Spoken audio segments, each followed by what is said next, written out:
Hello and welcome back to the Integrative Therapist, where we integrate mind, body, and beyond. We explore the art and science of holistic wellness.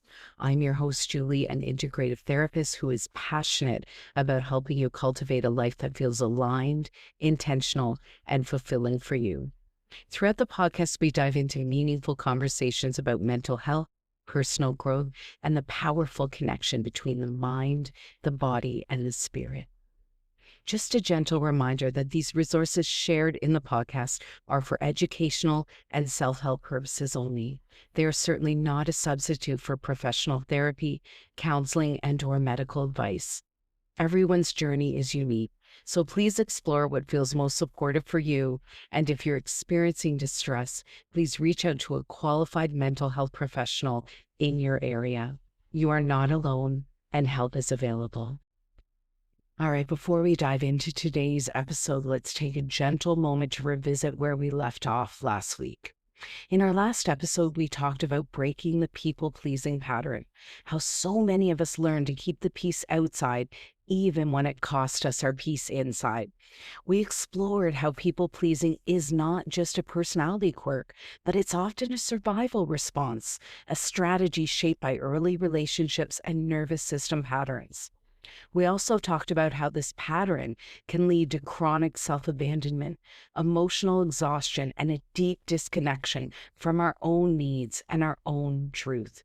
We also introduced the practices which can help you pause, check in with your body, and begin to reclaim self-trust one small moment at a time. Because healing doesn't mean pushing people away. It means coming closer to yourself. Now, today we're going to go even deeper into that conversation.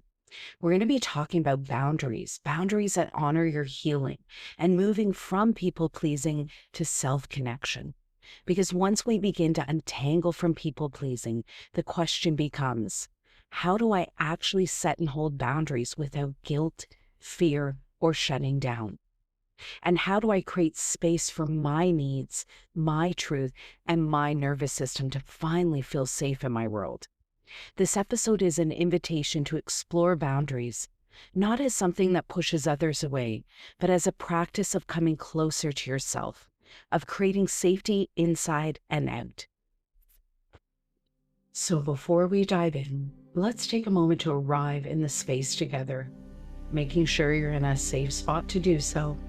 I invite you to find a comfortable position, placing one hand on your heart and one hand on your lower belly, or anywhere that feels most supportive for you today. Begin by taking a slow inhale through your nose and an even slower, longer exhale out of your mouth. And again, an inhale through your nose and exhale through your mouth. And as you breathe, ask yourself, where do I feel open today? Where might I feel a little guarded or overextended? Is there a place in my body that's asking for more space or more protection? And just notice what comes up for you without judgment. Just gentle curiosity, offering acknowledgement to whatever arises, even if it's tension, even if it's numbness. You might even softly whisper to yourself, it's safe to check in. I am allowed to protect my energy, and I belong in this space just as I am. When you're ready, take one more nourishing breath in through your nose, exhaling slowly through your mouth. And let's start this journey together into boundaries as an act of self-honoring and coming home to yourself. Take a moment to settle in, and let's begin.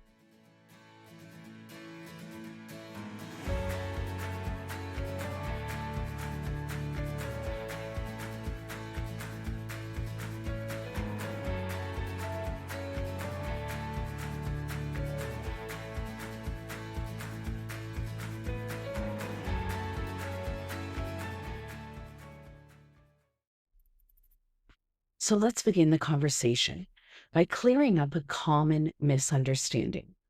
Boundaries are not walls meant to shut people out.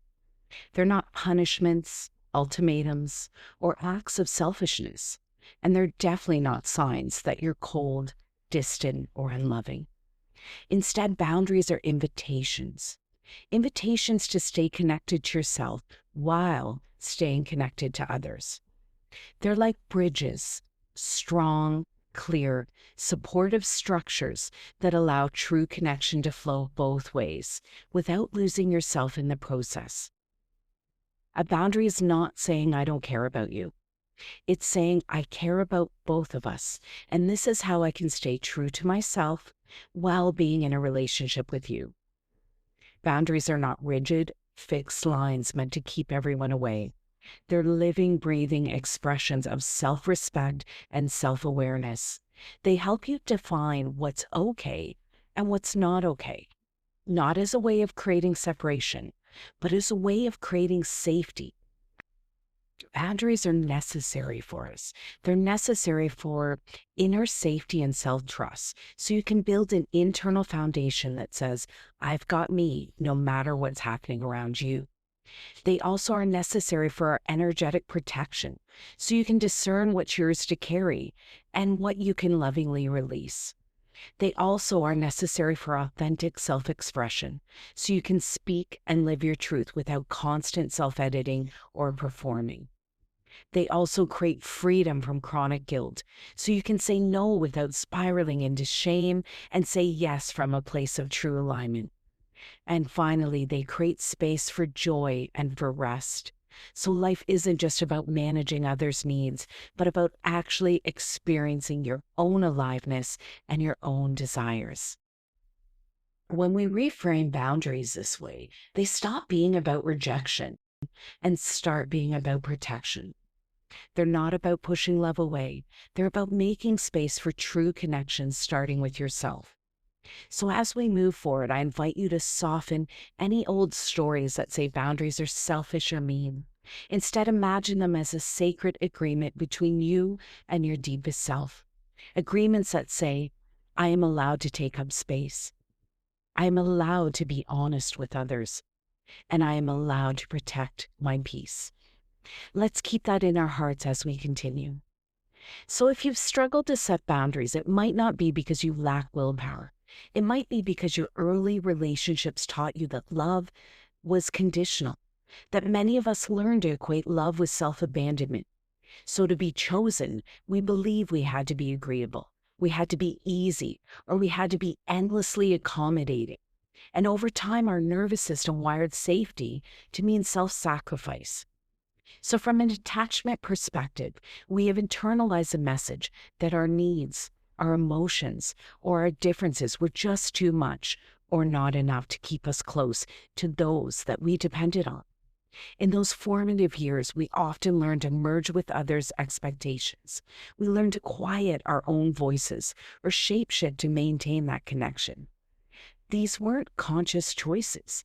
These were brilliant survival strategies that helped us protect attachment and ensure belonging. But as adults, these patterns can leave us feeling disconnected from our true selves, unable to name or honor what we truly need. The good news is, though, boundaries give us a path back. They aren't about pushing people away. They're about inviting ourselves back in. Every no becomes a promise to the parts of you that once felt unseen, saying, I've got you now. Boundaries become acts of self-rescue and secure attachment to yourself. So when we look through the lens of the attachment theory as we explored together in episode 7, we see that our earliest relationships with our caregivers and others, they often shaped how we feel safe in the world, how we connect with others, and how we understand love. If love felt unpredictable or conditional for us as a child, then our nervous system might have learned that people-pleasing, overgiving, or staying silent was the safest way to keep that connection.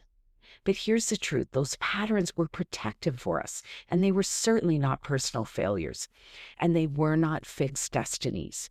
With support and practice, we can move towards what's known as an earned, secure attachment, which is creating relationships with others and with ourselves, where it's safe to express our needs, where love isn't earned through self-sacrifice. Boundaries then become a living expression of this healing. It's not about shutting people out, but inviting your true self in. They become a way of telling your body, I am safe enough to be me. I don't have to disappear to be loved. This is where boundaries shift from abstract rules to felt experiences, embodied invitations that guide us home to ourselves moment by moment. So I invite you now, if you're in a safe and comfortable space, to join me in this mini practice. So let's begin by finding a comfortable seated or lying down position. Let your hands rest wherever they feel most natural. And take a slow, gentle breath in through your nose and a long, releasing exhale out through your mouth. Allow your body to soften just a little more with each breath. Feel the weight of your body supported by the ground and space surrounding you, reminding you that you do not have to hold it all alone.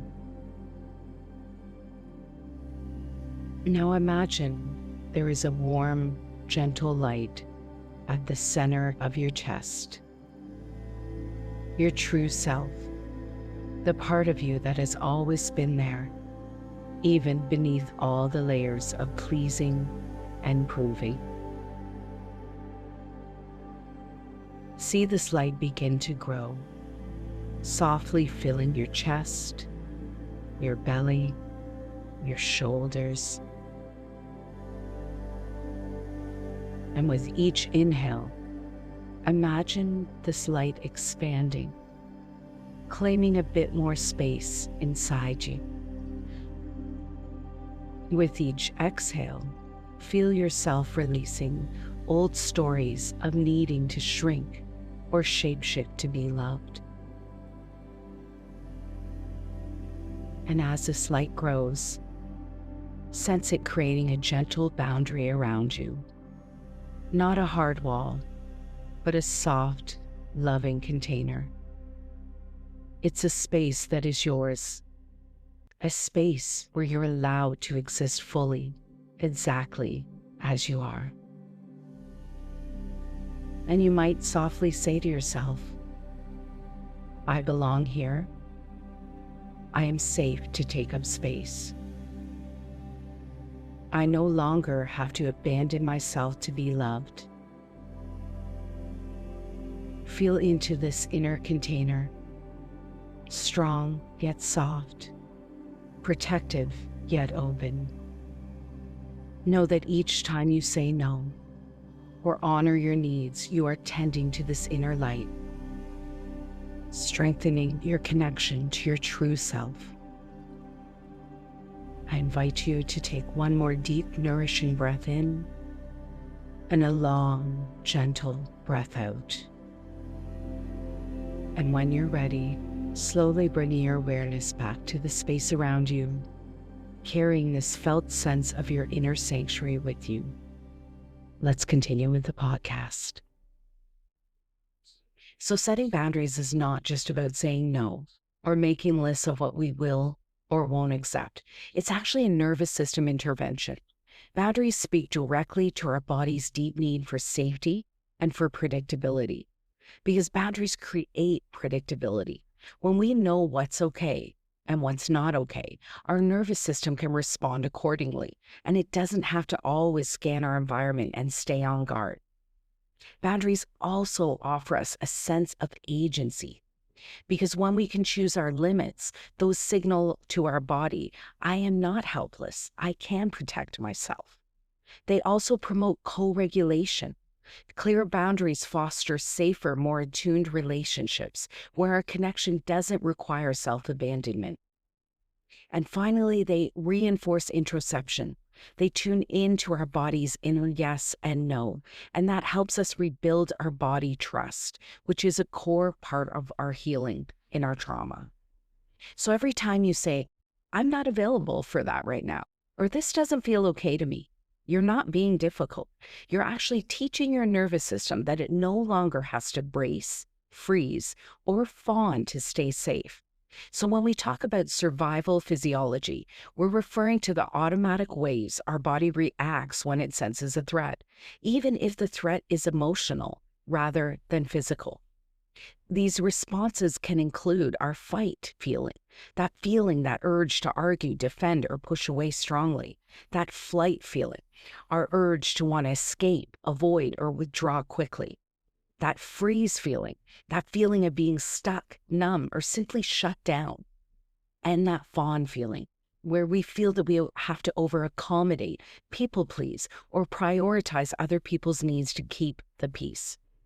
Those responses are not conscious choices. They're protective patterns wired into our nervous system to help us survive. This understanding is deeply rooted in the polyvagal theory by Dr. Stephen Porges. Polyvagal theory, which we chatted about before, and it explains how our nervous system can shift between states of safety, mobilization, or immobilization, depending on how safe we feel in our environment and with our relationships with others. The fawn response, which is often discussed by trauma specialist Pete Walker, also describes that tendency to appease or merge with others as a survival strategy to avoid conflict or avoid harm.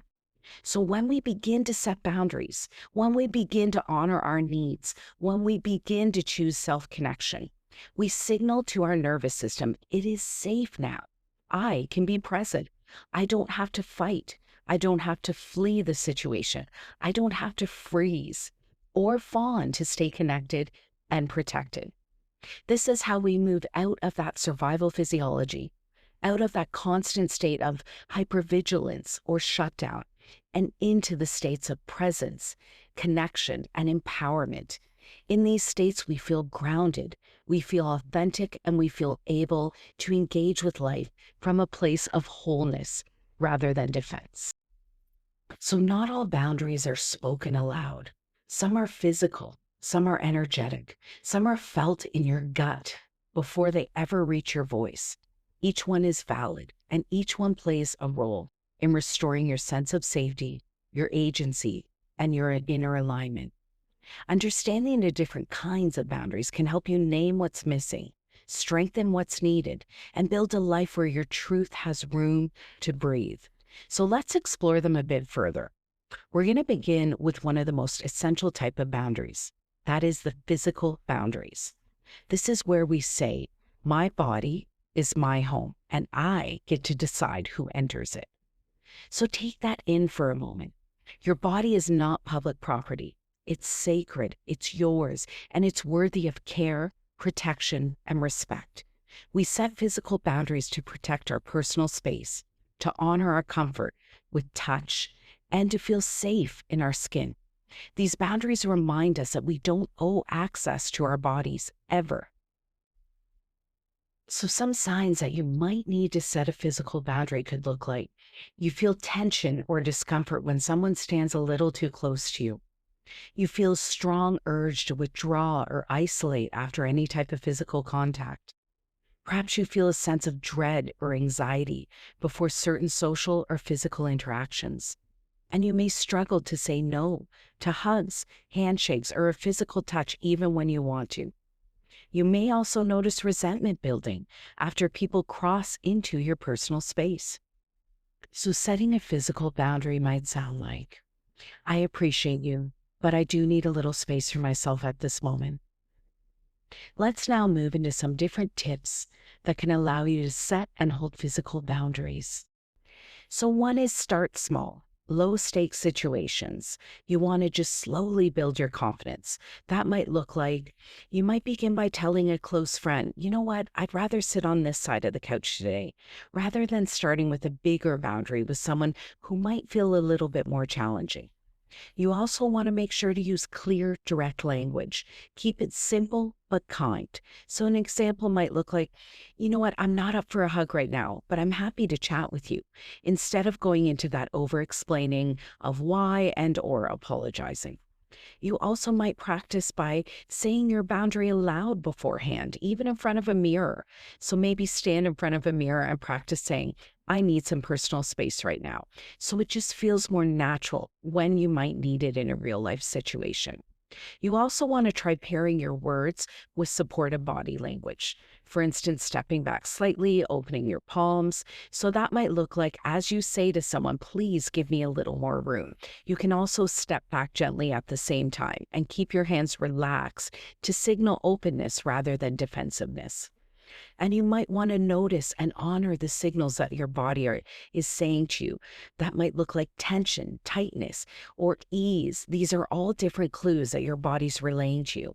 So, for example, if you feel your shoulders tighten, or your breaths start to become shallow, or perhaps you feel a bit of lump in your throat when someone moves a little closer, take that as a cue that perhaps you may need to set a boundary there rather than ignoring it. So remember that repeating a boundary is okay. You don't need to over explain. For example, if someone keeps stepping closer to you, you can calmly say again, I really just need a bit more space right now, without the need to justify and or apologize. Give yourself permission to pause or step away if you feel overwhelmed. If you start feeling flooded at a crowded gathering, you can say, you know what, I'm going to go step outside for a few minutes to get some air. So next we're going to move into mental boundaries. That could sound like, I can hold my own thoughts even if others disagree with me. So let that affirmation land for a moment. Mental boundaries are how we protect our beliefs, our ideas, and our inner landscape. They give us the right to think differently, to walk away from conversations that feel too charged, and to honor our capacity for engagement. This kind of boundary says, I don't need to argue to be right. I don't need to explain myself to feel valid.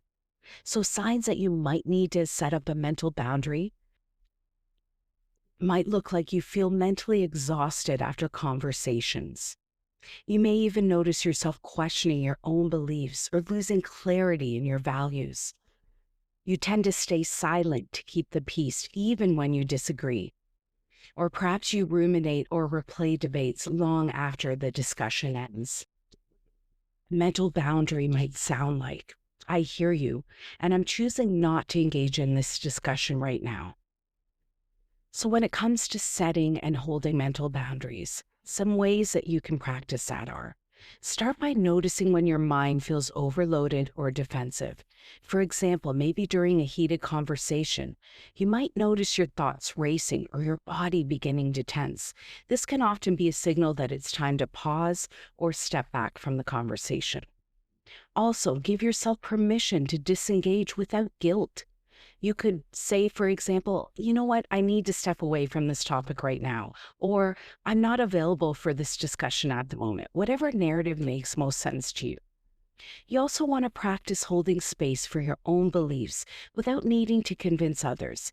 So an example would be silently reminding yourself, you know what, my perspective is valid, even if it's not shared with others. Using clear, simple phrases to redirect or end conversations can often be helpful. That could look like, let's agree to disagree, or I respect your view, and I'd like to leave it here. Make sure to create mental timeouts when needed. That could look like taking a walk, listening to your favorite song, taking a couple deep breaths, just doing something grounded. And if you're in a conversation, that could look like simply excusing yourself from that conversation to perhaps go to the washroom, get a glass of water, just have that reset for yourself. You also want to make sure to set limits on exposure to content or conversations that you find drain you. So that might look like logging off social media debates or muting group chats when those topics feel all too consuming. Remind yourself that you're not obligated to explain, justify, or defend your thoughts and beliefs. This space is for you, not to prove, not to perform, but simply to be with your own mind freely and without obligation. So now let's drop into the heart space of emotional boundaries. This can say, I can care deeply without caring what's not mine. Emotional boundaries help us separate what we feel from what others feel. They remind us that we can be compassionate without being consumed. They remind us that we can be present with someone's pain without making it ours to fix or hold. Especially for those of you who tend to overfunction or identify as empaths, emotional boundaries are not just helpful, they're life-giving. Signs that you might need to set an emotional boundary could look like: you always feel responsible for how others feel. You find yourself absorbing other people's emotions as if they were your own. You perhaps struggle to stay centered in an emotionally intense situation. Or maybe you feel guilty for needing emotional space or saying no. A boundary here might sound like, I care about you, but I also need some space to process my own feelings here. So when we look at emotional boundaries, some ways that we can set and hold those are to tune into our own feelings before responding to others, taking a pause, asking yourself, what am I actually feeling right now? What belongs to me and what doesn't? Also naming and acknowledging your emotional capacity in that moment. That could look like, I really want to support you, but I don't have the emotional space for this conversation today. Also, taking a moment before you jump in to help or fix in a situation. That might look like taking a breath and to check if offering help feels like a true choice, or is it just a reflex to manage the discomfort you're feeling in that situation. Using compassionate but firm language when expressing your limits is often helpful. That could look like, I care deeply, but I also need to take care of my own energy right now. Visualizing an energetic boundary around yourself to protect your emotional space. That could look like imagining a gentle light or a bubble around you when in intense emotional situations. Remind yourself that it's okay to feel empathy without taking responsibility. Give yourself permission to step away or take a break to recenter. Let's move on now into something that so many of us struggle with, especially in today's fast-paced society. That is time and energy boundaries. That might sound like my time and my energy are sacred resources. I am allowed to spend them with care.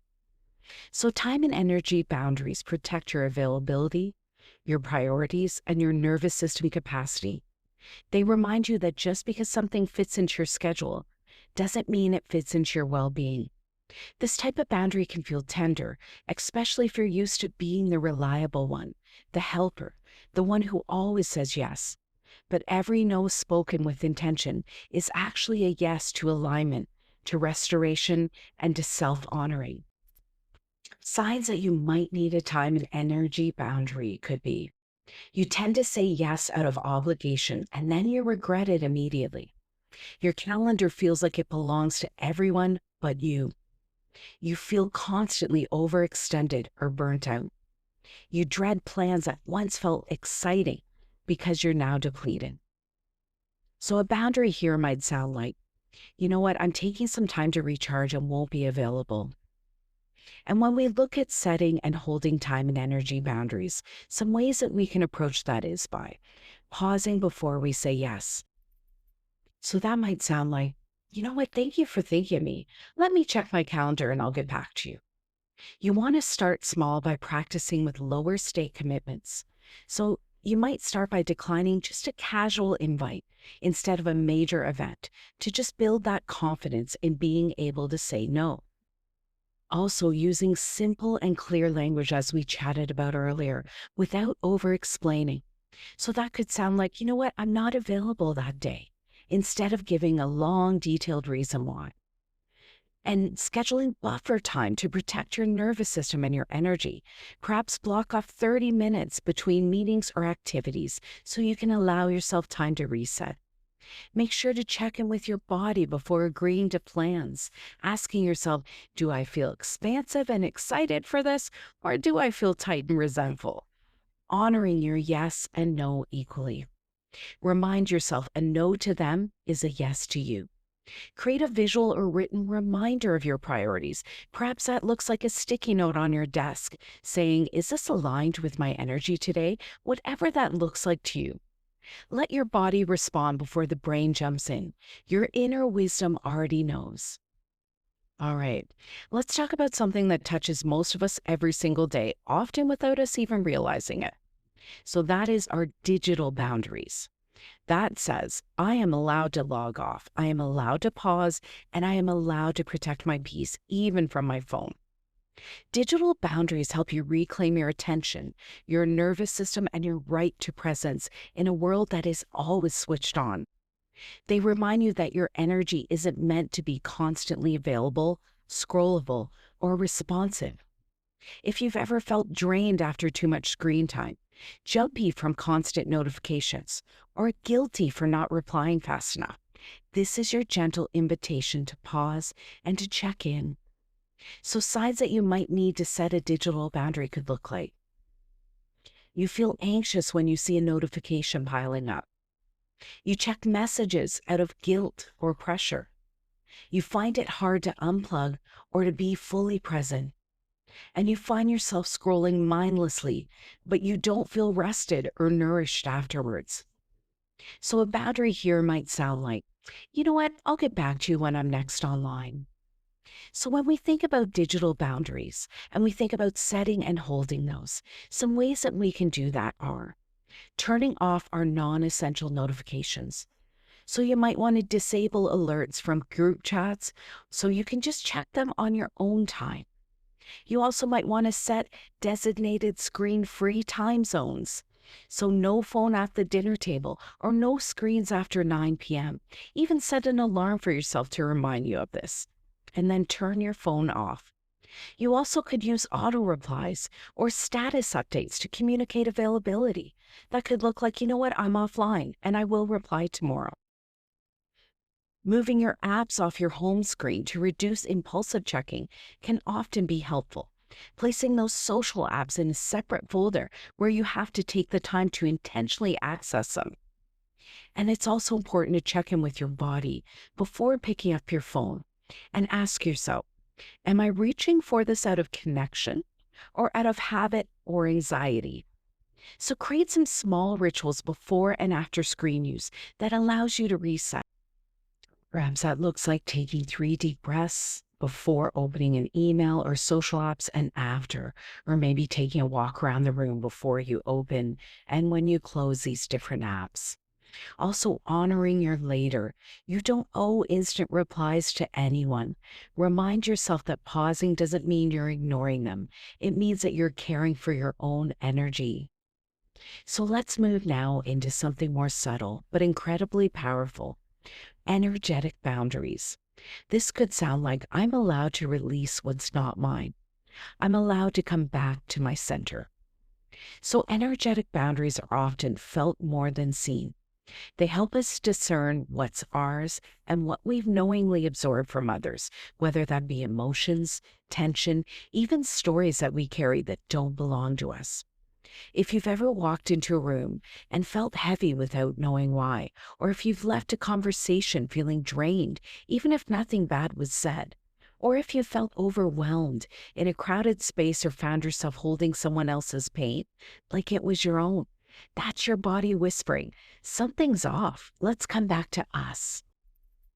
So some of the signs that you might need to set an energetic boundary could look like feeling foggy or tired after certain interactions, sudden anxiety in busy environments, or feeling that you're carrying emotions that don't feel quite like yours. A boundary here might sound like, you know what, I need a little time alone to clear my head and come back to myself. So when we're thinking of setting and holding energetic boundaries, ways that we can do this could look like visualizing a protective bubble or light around you before you enter certain spaces. So imagine a soft golden light surrounding you, letting love and connection in, but filtering out what isn't yours. Another way is to ground your energy before connecting with others. That could look like taking a few deep breaths before entering a space or a room. Also, using physical gestures to reset your energy, perhaps shaking out your hands, brushing or tapping your arms or thighs, as if you're dusting off the energy that doesn't belong to you. Another one is setting an intention before entering social situations. Maybe you say to yourself, I choose to stay rooted in my own energy and release what isn't mine. You also might want to limit exposure to energetically draining situations whenever possible. Perhaps leave a gathering early if you're starting to feel overwhelmed, or even just step outside for a reset. Perhaps you even want to cleanse your space after heavy interactions. That could look like smudging the room, lighting a candle, incense, even putting some essential oils in your diffuser, maybe using a sound or opening a window and putting a fan on, something that moves the energy and refreshes the space around you. So we've taken a look at the different types of boundaries and ways and tips that we can set and hold space for those types of boundaries. It's important also to remind ourselves that boundaries aren't just what we say. They're about how our nervous system learns to feel safe. According to Dr. Bessel van der Kolk in The Body Keeps Score, when our boundaries are crossed, whether that be emotional, physical, mental, or energetic, it isn't just a momentary discomfort. Our bodies hold it. Our nervous system stores it. And when we consistently override our limits, our body takes in a deeper message that tells us that I'm not safe to express or protect myself in this moment. And over time, this can leave us swinging between states of hypervigilance, meaning always on edge, bracing, ready to protect, and collapse, feeling numb, disconnected, or exhausted, like we chatted about earlier in the polyvagal theory. This isn't a personal failure. It isn't proof that you're too sensitive or not strong enough. It's your nervous system doing exactly what it learned to do to keep you safe when boundaries didn't feel like an option for you.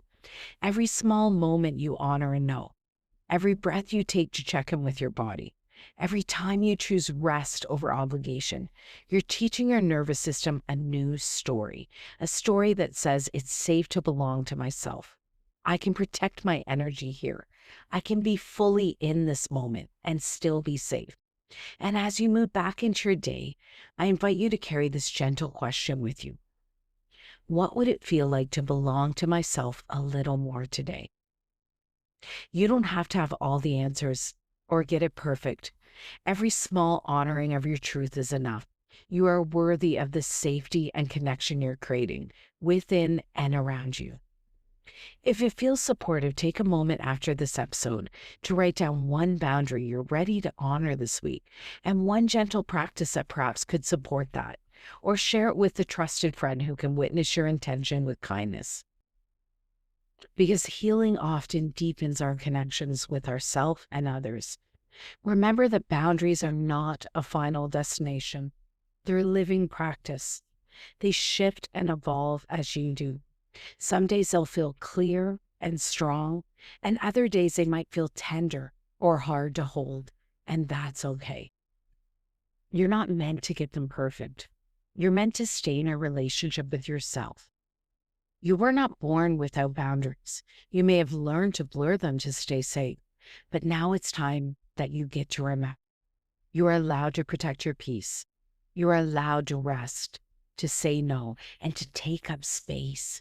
You're allowed to define what feels safe, sacred, and aligned for you. And every time you set a boundary with love and with clarity, you're not pushing anyone away. You're making space for the truest version of you to emerge. So next week, we're shifting our focus from boundaries to another essential part of healing, and that is rest.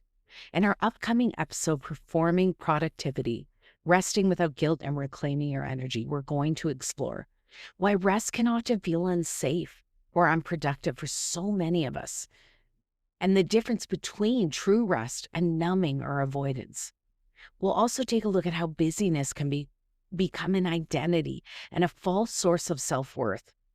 We're going to practice somatic tools to support and deepen nourishing rest. And we're going to take a look at rituals that will integrate slow, mindful moments into your daily life. This episode is an invitation to release the hustle, to soften into the presence, and to reclaim rest as an act of self-trust and self-love. Until then, let your truth guide you, one boundary at a time, one breath at a time. With care, Julie.